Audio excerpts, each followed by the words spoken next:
अस्सलाम वालेकुम वरहमतुल्लाहि वबरकातुहू। दोस्तों, आज 15 जुलाई और बुध का दिन है। सऊदी अरब की फटाफट बड़ी खबरों में आपका स्वागत है। मैं हूं साकिब मिर्ज़ा और आप देख रहे हैं गल्फ लाइफ हिंदी।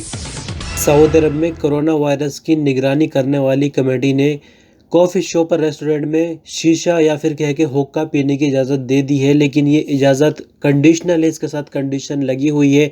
वो क्या है और किस तरह के यहाँ पर रूल्स लगे हुए मैं आपसे बताने जा रहा हूँ। सबसे पहले ये कि ग्राहक की जो उम्र है 65 बरस से ज़्यादा नहीं होनी चाहिए और 18 बरस से कम नहीं होनी चाहिए। इसके साथ ही एक टेबल से दूसरे टेबल तक का जो फासला है यानी जो बीच की दूरी है वो 2 मीटर होनी चाहिए। आगे आपको बता दें कि एक दिन में एक शीशा सिर्फ एक ग्राहक इस्तेमाल कर सकता है। दूसरे ग्राहक को सेम शीशा नहीं दिया जाएगा। एक दिन का इंतज़ार करना होगा उसके लिए। शीशा इस्तेमाल करने से पहले और उसके बाद अंदर और बाहर से अच्छी तरह यानी पानी और साबुन से साफ़ किया जाना चाहिए और हो सके तो उसको सैनिटाइज भी किया जाना चाहिए। और यहाँ एक ख़ास बात यह है कि ग्राहकों को ये कहा जाएगा कि आप लोग अपना पाइप साथ लेकर आए, यानी जिससे धुआं निकालते हैं यानी जिस पाइप से सांस लेते हैं वो पाइप अपना पर्सनल होना चाहिए, ग्राहकों को कहा जाएगा, ताकि वायरस का ट्रांसफ़र ना हो। साथ ही एक चीज़ ये भी बताई गई है, अगर हो सके यानी अगर मुमकिन हो तो प्लास्टिक के ऐसे पाइप इस्तेमाल किए जाए जिनको एक बार इस्तेमाल करने के बाद फेंक दिया जाए। तो इस तरह से कुछ कंडीशंस यहाँ पर लगाई गई हैं शीशा या फिर कह के हुक्का बार के लिए, लेकिन हुक्के की इजाज़त आखिरकार एक लंबे समय के बाद मिल गई है। सऊदी पासपोर्ट डिपार्टमेंट यानी जवाज़ात ने कहा कि शाही फरमान के मुताबिक जो हुक्म जारी हुआ था वीज़ों में 3 महीने की वैलिडिटी बढ़ाने के लिए, यानी मैं आपको फिर से एक बार याद दिला दूं कि जो लोग सऊदी अरब के अंदर फाइल एग्ज़िट वीज़ा लिए हुए हैं, एग्ज़िट रीएंट्री वीज़ा लिए हुए हैं, इसी के साथ दूसरी तरह की वीज़ा है, चाहे वो टूरिस्ट वीज़ा हो, मतलब किसी भी वीज़ा पर अगर बंदा सऊदी अरब के अंदर इस वजह से फंसा हुआ है क्योंकि फ़्लाइट का जो है ऑपरेशन नहीं शुरू हुआ है, तो उनके लिए 3 महीने की छूट शाही फरमान के मुताबिक यानी किंग सलमान ने 3 महीने की छूट दी है।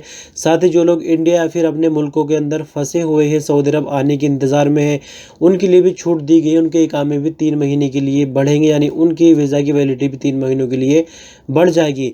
तो यह खबर के मुताबिक ये बताया गया है कि इसके लिए अबशिर वगैरह पर जाने की ज़रूरत नहीं थी। हालांकि पहले खबर आई थी कि अबशिर में जाकर ये एक्सटेंड करनी वैलिडिटी, लेकिन अब बिल्कुल भी ऐसा नहीं है। क्लियर कट एकदम बयान जो है जवाज़ात की तरफ से आ गया है और ये मैंने जवाज़ात के ऑफिशियल ट्विटर अकाउंट पर भी चेक कर लिया है। ये खबर बिल्कुल सच है, इसमें अब कोई बदलाव नहीं होने वाला है।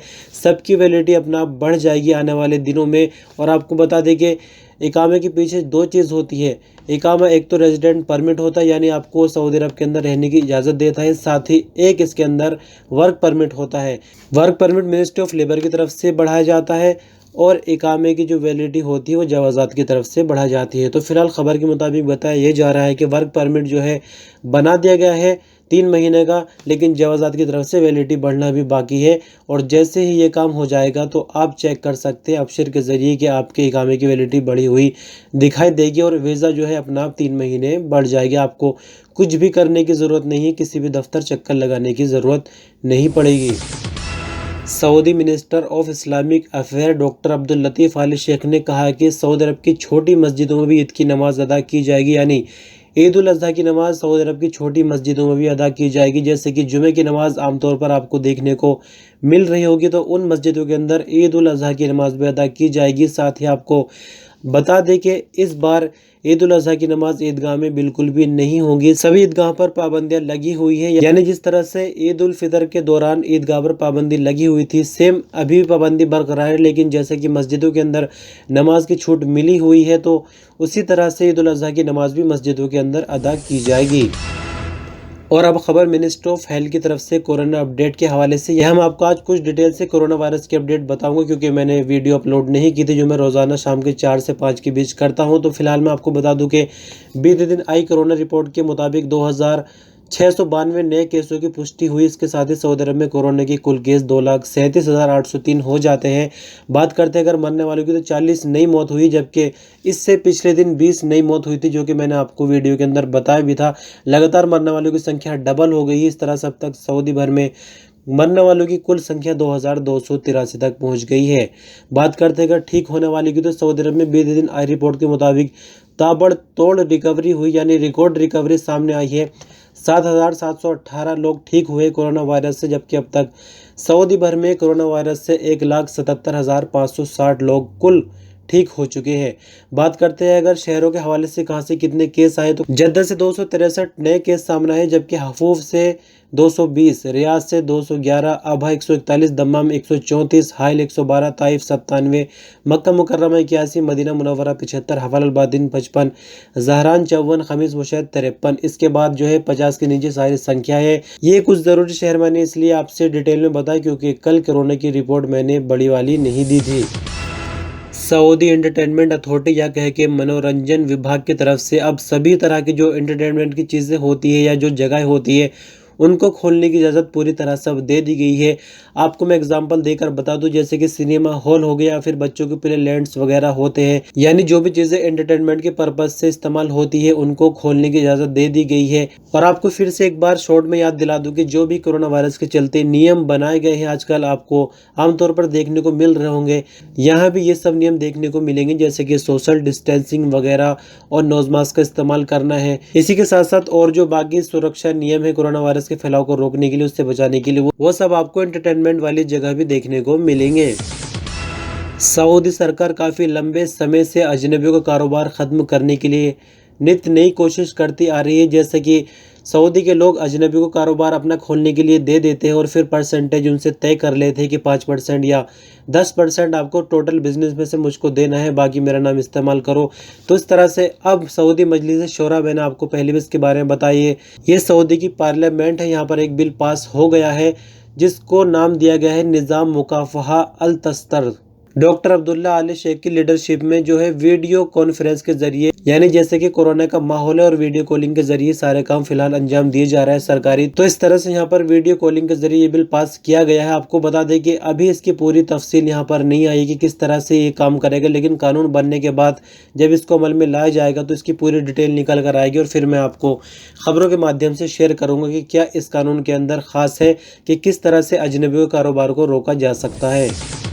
सऊदी ट्रैफिक विभाग ने दफ्तरों में आने के लिए अपॉइंटमेंट लेने वालों के लिए वेलकम करना शुरू कर दिया। आपको पूरी खबर के मुताबिक बता दें कि अगर आपको अब ट्रैफिक डिपार्टमेंट के दफ्तर जाना है तो आपको अबशिर के अंदर लॉगिन करने के बाद अपॉइंटमेंट लेनी होगी। अपॉइंटमेंट के मुताबिक जो भी डेट और टाइम आपको मिलेगा उसके अकॉर्डिंग आपको ट्रैफिक डिपार्टमेंट के दफ्तर जाना होगा। आपको बता दें कि चाहे आपको नया लाइसेंस बनवाना हो, लाइसेंस की रिन्यूअल कराना हो, गाड़ियों के कागजात वगैरह बनवाने हो, सभी कामों के लिए अपॉइंटमेंट लेना जरूरी हो गया है। ऐसा कोरोना वायरस के चलते किया जा रहा है ताकि ऑफिस के अंदर रश जमा ना हो और सोशल डिस्टेंसिंग वगैरह बनी रहे।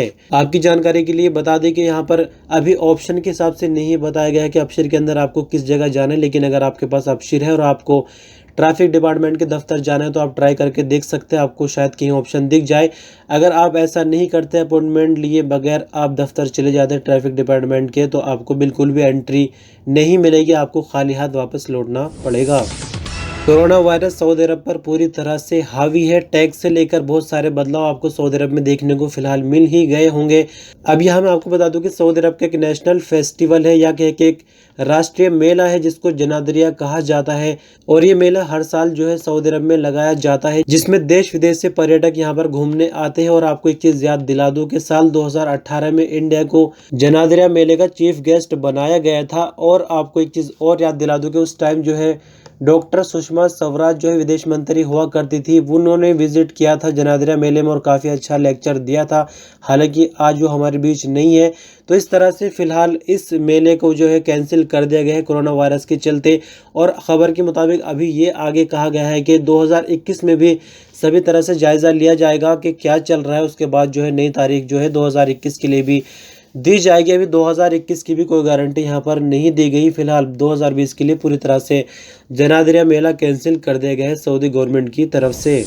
सऊदी अरब में ताकीद प्रोग्राम के तहत कोरोना वायरस के टेस्ट का तीसरा मरहला या कहे कि तीसरा स्टेज शुरू किया जा रहा है। तीसरे स्टेज में जगह जगह स्पेशलिस्ट सेंटर बनाए गए हैं जहां गाड़ी में बैठे बैठे टेस्ट के नमूने लिए जाएंगे और फिर SMS के जरिए उनको रिपोर्ट के बारे में इंफॉर्मेशन दी जाएगी। आपको बता दें कि यदि आप भी गाड़ी में बैठे बैठे कोरोना का टेस्ट कराना चाहते तो इसके लिए आपको एक एप्लीकेशन प्ले स्टोर या फिर एप्पल स्टोर से डाउनलोड करनी होगी जिसका नाम है सेहती। इस एप्लीकेशन के अंदर आपको रजिस्टर करना होगा और यहाँ पर अपॉइंटमेंट लेनी होगी। सेंटर के बारे में इसी एप्लीकेशन के अंदर आपको बताया जाएगा और डेट और टाइम जो भी आपको मिलेगा उसके मुताबिक उस सेंटर पर विजिट करना है और आपको कार से उतरने की बिल्कुल भी ज़रूरत नहीं पड़ेगी। कार में बैठे बैठे सैंपल लिया जाएगा कोरोना टेस्ट का और जो भी इसका रिजल्ट होगा आपको SMS के ज़रिए सूचित कर दिया जाएगा। आपकी जानकारी के लिए बता दूं कि सऊदी भर में अभी तक 2.25 मिलियन यानी कि 22,50,000 से ज़्यादा लेबोरेटरी टेस्ट अभी तक कोरोना वायरस के लिए जा चुके हैं। लेकिन अभी जैसे कि तीसरा स्टेज शुरू हो गया, इसके बारे में अभी इनका क्या टारगेट है उसके बारे में कुछ नहीं बताया गया है। तो अगर आपको भी टेस्ट कराना है तो जो प्रोसेस बताया गया उसको फॉलो करें। सऊदी अरब के अंदर रहते हुए आपके मोबाइल पर कभी न कभी इस तरह का SMS ज़रूर आया होगा कि आपकी इतने लाख रियाल की लॉटरी लग गई है या फिर आपका ATM कार्ड जो है बंद कर दिया गया। चालू करवाने के लिए फ़ौरन इस नंबर पर कॉल करें। तो इस तरीके का धंधा करने वाले 8 लोगों के ग्रुप को गिरफ्तार कर लिया गया है, यानी कि ये गिरोह था जो इस तरीके के फर्जी काम कर रहा था। और ये लोग कौन थे आपको जानकर हैरानी होगी कि ये लोग पाकिस्तानी थे, 8 के 8 और ये पाकिस्तान का नाम रोशन कर रहे थे सऊदी अरब के अंदर इस तरीके का इलीगल काम करके। आपको जानकर इस बात से भी हैरानी होगी कि 20,000 रियाल पर डे ये लोग कमाते थे इस तरीके से, मतलब लोगों को परेशान करके उनकी मेहनत की कमाई धोखाधड़ी करके ये लोग हड़प कर लेते थे। फिलहाल रियाद पुलिस ने इनको गिरफ्तार कर लिया है। अब बात करते हैं कि इन कब्जे से क्या क्या बरामद हुआ है। तो आपको बता दें कि फिलहाल इनकी जो उम्र है वो 30 से 40 सालों के बीच बताई जा रही है। इनके कब्जे 37 मोबाइल फ़ोन बरामद हुए जिनमें हज़ारों लोगों के नंबर दर्ज है जिनको ये कॉल या फिर SMS करके परेशान करते थे और कुछ लोग इनके चंगुल में रोज़ाना फंस जाते थे जिससे 20,000 पर डे एवरेज के मुताबिक कमाते थे। साथ ही आपको बता दें कि इनके पास एक रिकॉर्ड था, यानी SMS किस तरह के लोगों पर भेजने हैं। डिफरेंट टाइप के मैसेज इन्होंने स्टोर करके रखे जिनको ये फॉरवर्ड करते थे। साथ ही 25,000 रियाल और कई ATM कार्ड भी इनके कब्जे से बरामद हुए हैं। फिलहाल पुलिस ने इन पर FIR दर्ज करके पब्लिक प्रोसिक्यूशन के हवाले इनको कर दिया है, यानी क्राइम ब्रांच के हवाले कर दिया, जहां पर इनसे पूछताछ होगी और फिर मुकदमा चलेगा और आगे का फैसला अदालत के जरिए किया जाएगा। खबरों का सिलसिला बस यहीं ख़त्म होता है। वीडियो के बारे में अपनी राय कमेंट के रूप में दे सकते हैं। चैनल पे नहीं तो सब्सक्राइब कर सकते हैं और कोई सवाल या सुझाव हो तो तब भी कमेंट कर सकते हैं। बने रहिए gulf life Hindi YouTube channel पर। खबरों का सिलसिला इंशाल्लाह लगातार जारी रहेगा। अल्लाह हाफिज़।